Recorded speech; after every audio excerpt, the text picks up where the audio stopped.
Hello and welcome to another edition of Women Winning Their Way. I'm Clara Capano, and this is the show where we highlight the secrets to success from professional women and start to understand that we have the power to create success and do it all on our terms.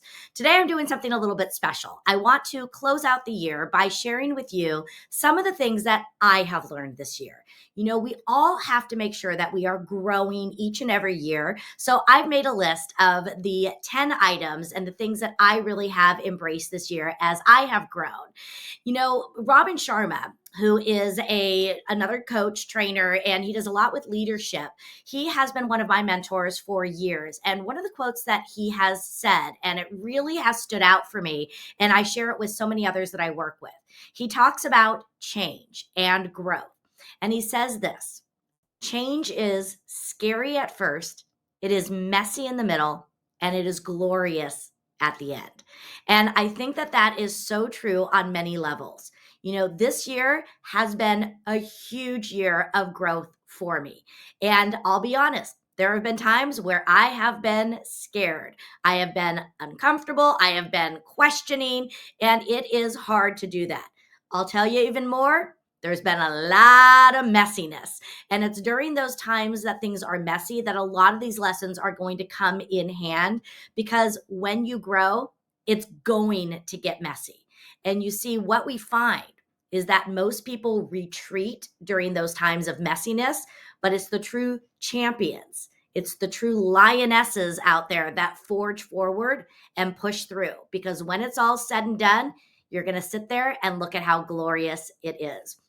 So regardless of where you are, take these lessons to heart, and hopefully some of these lessons will resonate and you'll be able to take away some value as well. So let's go ahead and let's dive into them, and let's have some frank, open honesty about how we can grow. So the first one, these are in no particular order, by the way. The first one, taking to heart what we just talked about. The biggest lesson I've learned is life, business, growth. It's going to be uncomfortable. So when you are sitting there wondering, are you doing the right things? If you are feeling that things are just not coming together, actually celebrate that, because know it's part of the process. You see, I have been in sort of the speaking and consultation coaching realm for over 12 years. And I've been doing it with my ninja selling business. And it has been amazing, and it has been great. And I have mastered the level of my ninja training. But in addition to doing that, I've been building my own side to the business, publishing my third book, The Mother of All Success Manuals. I've been out there and I've been doing more speaking on burnout, on leadership, on mindset for working women. I've started my TV shows in doing all of these. Well, this was new, and this newness brought a lot of discomfort to me. I have made several mistakes. I have tried things that I thought would work and thought would work easy. And you know what? They didn't. So there was a lot of times where I was extremely uncomfortable and trying to learn along the way. And I had a conversation with even my coach just the other day sharing this.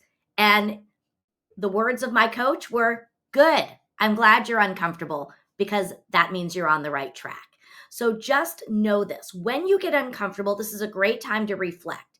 This is a great time to start, writing down what is making you uncomfortable, because you could be uncomfortable again because it's something new. So go back to the process. Is there a process to it? If you're uncomfortable, talk to others that have been through the same process. What were some of the things that they were uncomfortable with, and how did they push through those? Go back to, why are you doing this, and what is the value behind what you're doing, because that might help you define it a little bit more. So again, just know that if you're uncomfortable, it's okay. This is part of that messy part. And when you get through it, it's going to start to be glorious, and you're going to sit back and realize it was all part of the process. So number 2, it's never going to be a good time. This is something that I have been working with for years with others. And you have to remember, there is never going to be a good time.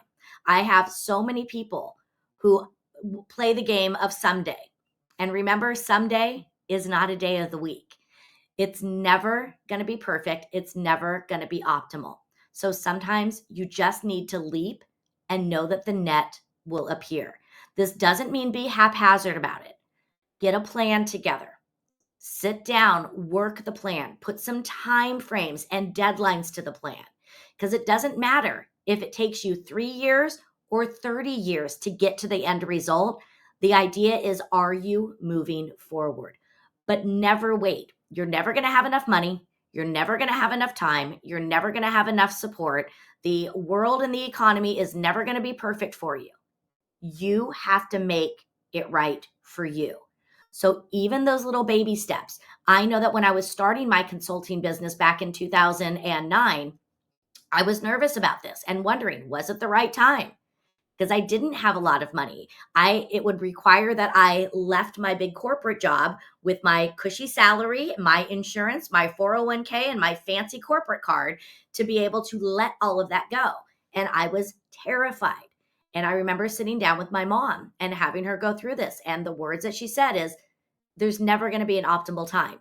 Do it now, because every day that you wait is a wasted day. So if there's something out there that you are looking to do, take your time, get the plan, but start making progress. That could mean that you have to start doing it as a side hustle. It might mean that, again, you just do a couple hours at a time. It could be that you set a 6-month goal and you say, okay, over the next 6 months, I'm going to sock away as much money in my savings. It could be that you go and you take out a business loan, but there's never going to be a good time. So my suggestion is now, just go ahead and do it, because again, someday is not a day of the week. The next one, you got to look out for yourself. I hate to say it, because as much support as we have, and chances are you have some really amazing people around you, but no one's going to be caring about you the way that you need to care about you. No one's going to care about your dreams as much as you care about your dreams. And the only way the results are truly going to happen is if you decide to make them happen. So you need to trust your gut. You know what's best for you. I promise you. You may seem like you don't. You may be confused and you may question it, but inside, you know what's right for you. So trust your gut. You have to make the decisions that are best for you and for your organization, because at the end of the day, it is your responsibility. You are both the boss, the CEO, and the employee. So you need to start thinking about what is right for you. One of the things that I do is I am in California right now and I'm visiting my sister. And I'll tell you, my sister Amy, she's really good at this. There have been times where she wanted to do things and we all thought she was crazy. And we said, nope, I don't think it is. And she always has this gut feeling of what she knows is right, whether it's decorating her house or a business one. And you know what? She is. She's always right. So again, look out for yourself. Trust your inner compass, because you know a lot more than you think you do. You got to give yourself a lot of credit. So look at that one. Number 4, this is a hard one. Sometimes we seek out advice from too many people. Now, don't get me wrong. It is very important to seek out advice. It's very important to get out there and to go and talk to people. But don't talk to everyone, because not everyone has your best interest and not everyone's going to understand what it is you want to do. My advice is this: seek out the right counsel. Find people that have done what it is that you want to accomplish. Seek out people who can level up and think about things at the same level you do. This is why it's so powerful to get a mentor, to get possibly a brain trust, maybe join a networking group, maybe identify 3 to 5 people. That's all. Because the truth is, too many choices causes paralysis of the brain. And if you go and ask 10 people their thoughts, you're going to get 10 different avenues and it's going to confuse you. And then you're not going to take any action. At the same time, why do you want to listen to people who haven't done what it is that you're trying to do? So when I was working at starting this show, I sought counsel from people who were having not just TV shows, but successful shows. Because one, why would I want to seek advice from somebody who didn't even have a show? That doesn't make sense. And why would I want to seek advice from someone whose show was not successful? That wouldn't make any sense. So again, find the people. So if you are looking to have more work-life balance, Seek out people that you feel are having good work-life balance. What are they doing? If you want more business by referral, find people who are getting more referral business and doing it in a way that you like. If you want to be a better leader, seek out people, whether you know them or not, and learn from them. But stop involving everyone in your decisions, because not everyone is going to be able to give you the right advice. So, again, don't think of it as advice. I want you to think of it as counsel. Get the right counsel for yourself. So work on bringing these together and putting that time in. Number 5, sometimes you got to shake it up. This was probably one of the best lessons that I learned. Some of you have been following my journey, and you know that I just relocated from Colorado to Arizona. And I will tell you, it has been the best move for me. Now, moving here started off as a journey because my son was thinking of going to college here. But about a month before moving here, maybe even less than that, he decided he didn't want to move here. I still went. And when I think about it, I needed to go. I was getting stagnant. I lived in Colorado for 30 years, and it was great for me. It brought me so many opportunities. I met some amazing people. It was really good for me. But I was getting stagnant. My brain was getting stagnant, my energy was, and I was stalling out. By moving, I had to pack. When you pack, you purge. It was not only a physical purge of throwing things out, it was a mental purge. I was letting go of my past and going into this new adventure. I feel energized. I feel awake. I feel alive. So for you, if you're feeling stuck, you might need to shake it up. That could mean a myriad of things. Yes, you could move, but it could also be maybe you need to paint your home office and again, get a new color in there. Maybe you need to buy new furniture or change the layout of your room where you're doing your work. It could be you might need to find a new mentor. You might need to find a new group. I have found and I'm seeking out new groups of professional women to again stimulate my mind and again unlock the way that I am thinking. You may need to start a new project. You may need to take on a project. There's a lot of things that are going around, but we get stuck. And sometimes we need that fresh new energy. It could even be a new haircut, a new hair color. Sometimes, again, just changing that. You've got to evolve. You've got to be like that little butterfly, again, emerging from the cocoon. Because sometimes it's that change that, again, moves our energy, moves our thought processes. And I, again, feel so energized. My creativity has just opened up. And I've been able to accomplish more in the last 90 days because, again, I feel stimulated. So I encourage you, shake it up from time to time. It could even be going and working outside of your office. Maybe you go and you work at a coffee house. Maybe you get out of your office and you go to a different part of your home. It can just be those little things. But every time you do that, again, you shift. And all of that is a shift of energy. And again, that creativity inside of you may spark. So let's not be afraid to shake it up. Number 6, get a good coach. Now, I am a coach. I've been a coach since 2004. I have 3 coaching certifications. And you know what? I also have coaches. I have invested well over $30,000 each year for my coaches because they get me to the next level. They allow me to learn. They allow me to pivot. They allow me to think at a higher level.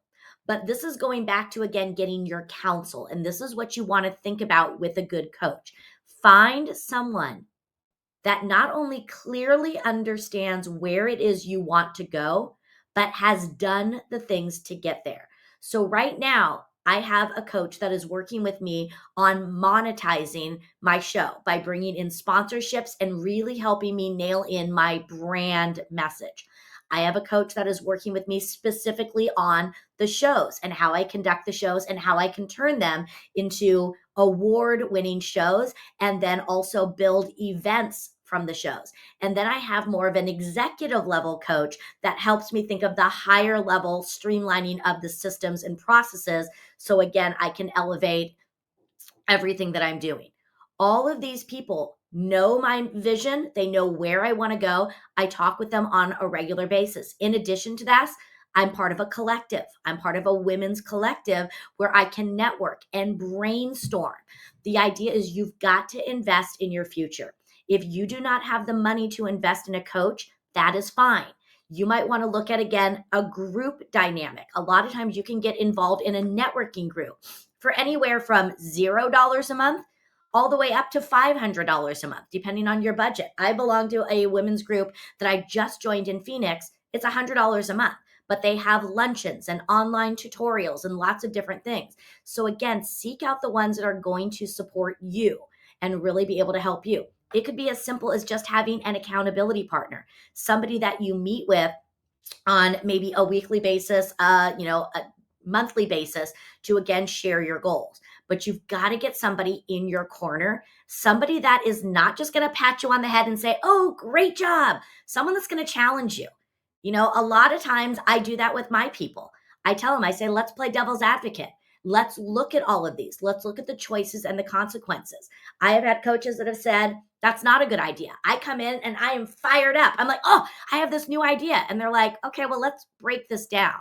Or they might even say, you know what? Are you doing this to avoid doing the other things you've done because you haven't finished these goals yet? So they're going to help you break things so you can build them the right way. So a good coach, again, is going to challenge you, cause you to question yourself. They're going to push you, because I'll tell you, there have been days where I have wanted to give up. I have been on the phone with my coaches in tears sometimes saying, I don't know if this is what I should be doing. Maybe I should just walk away. And they bring me back to my vision. They bring me back and let me know that that is all part of the process. These are all the same things I say to my people when I coach them. So again, even us coaches need coaches. So it's different than a mentor. I still have mentors. I have people, again, that I seek out just for those advices. But a coach brings in the mindset work, the skill set work, and then the accountability around the actions. Because you know what? I like to think I can do it all myself. And even though we are pretty powerful, that accountability is key. And I will tell you, when you pay someone to hold you accountable, you show up at a different level because you're going to be looking for the results. And it's easy for us to get off track. It's easy for us to divert and to, again, start to do the wrong things. So really do that. I highly encourage you to look at your budget. And again, you can find a coach for as little as $100 a month. I know many coaches that are between $250 and $500 a month, but you want to find someone, again, that is doing the things that you want to do. It's the same thing as a personal trainer. If you want to be an Olympic level athlete, you're going to look for a coach that trains Olympic level athletes. If you want someone who, again, is going to help you get tone and fit, maybe if you're middle aged, you're probably going to want to find a trainer that does this thing for people in middle age. I'm not necessarily going to want to work out with a trainer who's 22 years old. I'm going to seek counsel for someone that's in their 50s and looks amazing, because that's who I am and that's who I want to become. So again, seek these people out who get it. One of my goals, and I've shared this with some of you, is one of my favorite people in the world is Mel Robbins. I love Mel Robbins. So Mel, if you're out there listening to me, I love you. Thank you for guiding me. Well, I shared with one of my coaches, my goal is to be Mel Robbins when I grow up. And the response my coach said is, well, guess who my coach is? So I am now getting coached by someone who's getting coached by Mel Robbins. So again, use these things because it's all part of the stepping stones to get you where you want. Oh, there's little Lulu. Hi, Lulu. So even Lulu's here. She's getting a little coaching today too. Number 7, sleep and rest. I cannot stress the importance of this enough. And this is one of the things I see people putting to the side. You have got to rest. You have got to sleep. You cannot operate at your optimal level when you are not well rested. We have all heard of the saying that when you're on an airplane, if the oxygen masks fall, you got to put yours on first. I have a new way of thinking of it. Think about the body. The body has all these organs and all these muscles in it. The heart. The job of the heart is to pump blood to all the other organs in the body so that they can operate at their optimal level. But what organ does the heart pump blood to first? The heart has to pump blood to itself first, because if the heart does not have the oxygenated blood supply, it will not be able to be strong enough to pump blood to all the other organs. You are the heart of your organization, whether it's an organization of one or 1,001. You have got to maintain your optimal level.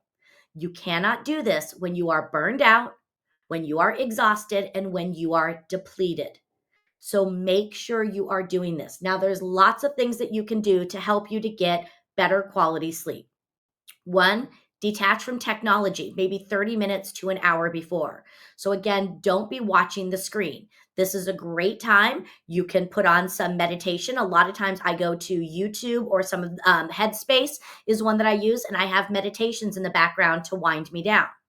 You could just sit in quiet, you know, but all of these things, you could do a book on tape and just listen to the audio. You could talk to someone. Oh my God, have a real conversation with someone, but get away from the screen, because that stimulates your brain and your eyes, and it's harder to do that. I think it goes without saying, limit caffeine. I personally, I love caffeine in the morning. I have my coffee in the morning, but I don't have caffeine after about 1 o'clock in the afternoon, because it does impair my sleep. Alcohol. I love a good glass of wine. I love a good vodka soda, but I also know that when I drink that, especially wine with the sugar, I'll fall asleep like that, but then I wake up at about 2 or 3 o'clock in the morning. So I've had to learn, I actually don't drink on school nights. So usually Sunday to Thursday, I don't drink. But maybe, over the weekends, I'll have a glass of wine or two, because, again, I don't have to necessarily work the next day. So it's okay if I don't get as much quality sleep, but it's really, really helps. Now, there are things out there like melatonin and gummies and all those. Find what works for you. There's no judgment. This goes back to, again, looking out for yourself. I have no shame in saying that I do take a gummy, because it helps me. And being that I'm on the road 30, 35 weeks a year, I'm in a different time zone almost every week. It's a sleep aid, and it helps me. And I can wake up feeling rested. So, again, you have to answer to yourself, but make sure you're doing this. I also have no problem saying, when I'm working from home, I take a nap every day. I love my naps. I am an early bird. I get up at about 5 o'clock in the morning. So, you know what? By 11:30, I've already done a full day of work. So, a lot of times I go and I take a little siesta. Sometimes I just lay there and close my eyes. Sometimes, again, I might, actually take a nap, but I do that so that I can come back and, again, feel energized. You've got to take care of yourself. Remember, you are the heart of your organization. You cannot serve your clients. You cannot serve your people if you have a team. You cannot serve your family if you are not taking care of yourself. So make sure that you are doing that. Number 8, this is one of my secret weapons, and it is called a nothing day. I started this tradition about 10 years ago. So, nothing day for me falls on Thanksgiving. It started because, living in Colorado, my family was living in California.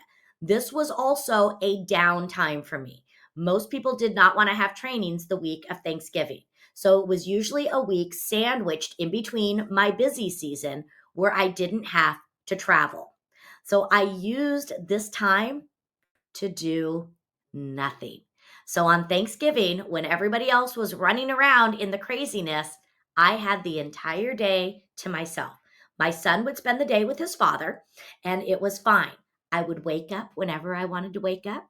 I would take 2 or 3 naps. I would watch trash television. I would eat whatever I wanted to do, and I would do absolutely nothing. It was my day to decompress.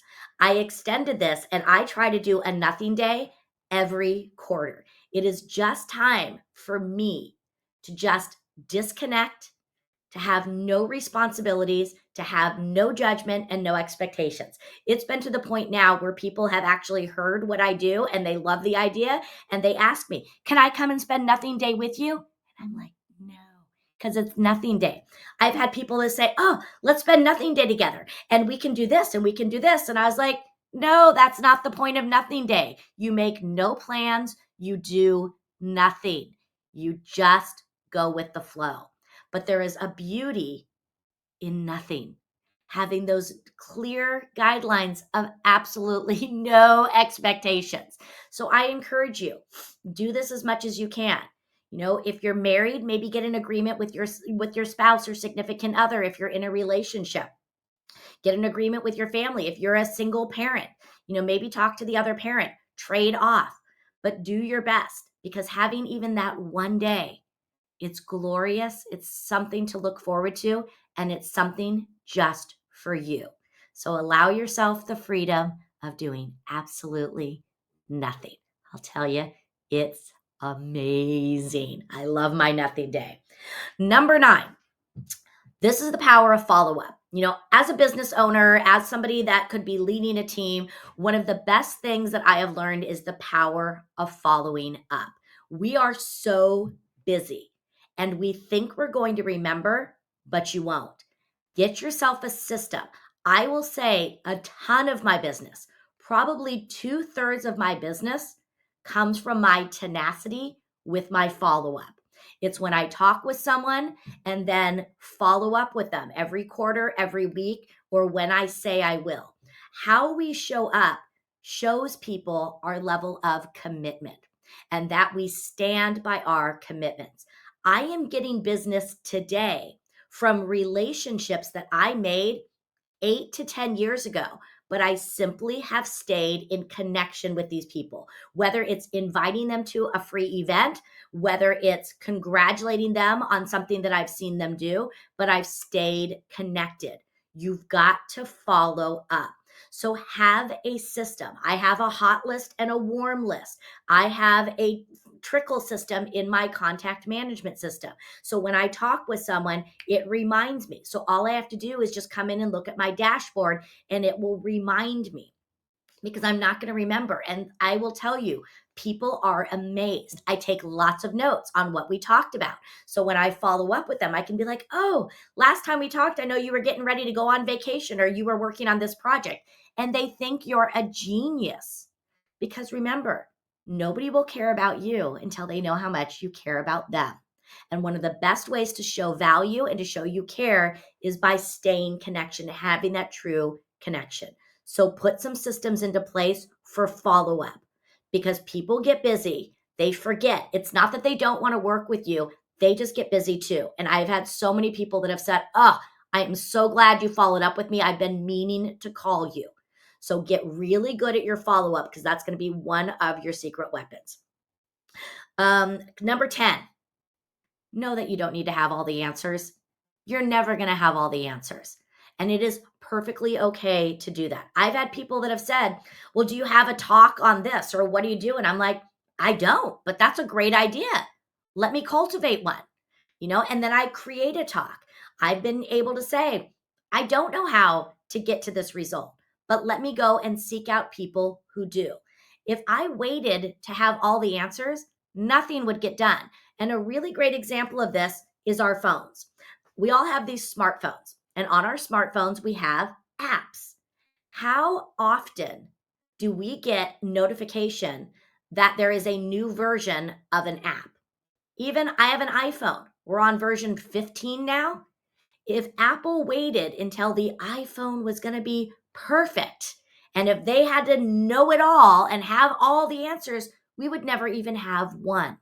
So just know it's okay to not know the end result. It's okay not to be perfect, and it's okay not to have the answers. I'll tell you, the sign of a great leader is understanding this. This is why we surround people, because you don't have to have all the answers. I don't have all the answers around things like social media and branding. That's why I seek out advice from the people who are experts. I don't have all the answers to how to set up technology to run the show. This is why I join with groups and partner with platforms like E360 TV and the Limelight Network, because they do have the answers for those things. All you have to do is be good at seeking out and asking questions. So many times our egos get in the way and we think we have to know the answers to everything. That doesn't do anybody any good. It's okay to say, I don't know. I will tell you, there are doctors. They come in and they see their patients, they gather all the information and they say, I'm going to be right back. And the doctor goes to their office and they pull out their medical journals and they start looking at all the symptoms. Even doctors don't have all the answers. Think of us like that. We have to oftentimes diagnose the problems. So we might need to go back to our education. We might need to go back to the tools that we got years ago. We might need to go and get our brain trust together and say, hey, can we talk this out together? So don't feel that you need to have all of the answers. So those are the 10, but I've got a bonus one because, I always love to throw in a bonus one. Bonus one, number 11. Focus on how far you've come. I would say this has been one of the greatest lessons I've learned this year. I am an overachiever, and I am not ashamed of that. Being an overachiever drives me. But you know what? It also can make me feel overwhelmed. And sometimes I can be so focused on the future that I don't relish the present. A really great exercise for you.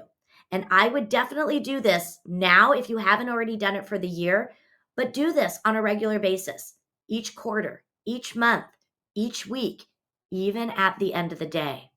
Sit down and physically make a list of everything that you've accomplished. We're always going to have a way to go. We're always going to have a journey ahead of us, but let's not lose sight of the journey that we've already traveled. Sit down and review and reflect on how far you have come, because I guarantee you, you've accomplished a lot. And rather than sitting there and beating yourself up and thinking that you're not at your goal, start reflecting on the things that you have done, because you have made progress. And if you've done some work with me, you know that one of my favorite mantras is progress, not perfection. And when you sit down and you physically make a list, you're going to be blown away at everything you've been able to accomplish and how far you have truly come. So I hope that you have had an amazing year. I hope that you can celebrate the person that you have become. And I hope that you can gain some clarity on how to help you become stronger so that you can go into the upcoming year with a more clear direction, feeling more confident, and really feeling committed to who it is you want to become and the goals that you want to work with. I thank you so much for being a part of this journey and to helping me with this show. I appreciate all of you who have followed, who have watched, who have recommended other guests, and who have been guests. We have some fantastic guests lined up for our first quarter, and I'm even going to be doing some quarterly specials where we're going to be doing some roundtable discussions with some great experts. So I encourage you, I beg you, I implore you, help me achieve my goal of impacting over 1 million lives with this show, sharing these messages, because I want to make sure that no one, women, men, and everyone in between, I want to make sure that no one out there feels alone. Remember, we are all on a journey of growth, and it's going to be scary and it's going to be messy. And I promise you, it will also be glorious. So thank you for being a part of this. Also, keep an eye out because I am going to be launching in the first part of the year my brand new membership, and it is going to be called the Lioness League. The idea behind this is the lioness, because you know what? The lion, that might be the king of the jungle, but let's get real. It's the lioness that really makes things happen. She is the one that builds the community. She's the one out there doing the hunting, caring for her pride, and doing all these powerful things. So this is going to be a powerful membership that's going to combine some discussion points, some live master classes, as well as video libraries, tutorials, templates, all those good things, so that you can, again, have the tools in your toolbox to build your clarity, your confidence, and again, help you be a part of a strong community. So take a moment, like, follow, share this show, be a part of the community for me. If there are certain things you want to learn more of, let me know so I can find guests and continue these discussions. I wish you nothing but happiness. I wish you nothing but success, and I encourage you to trust in yourself because you are amazing. Thanks for being part of Women Winning Their Way. And remember, you have the ability to create your own success and to do it all on your terms. Until next time, have a great one.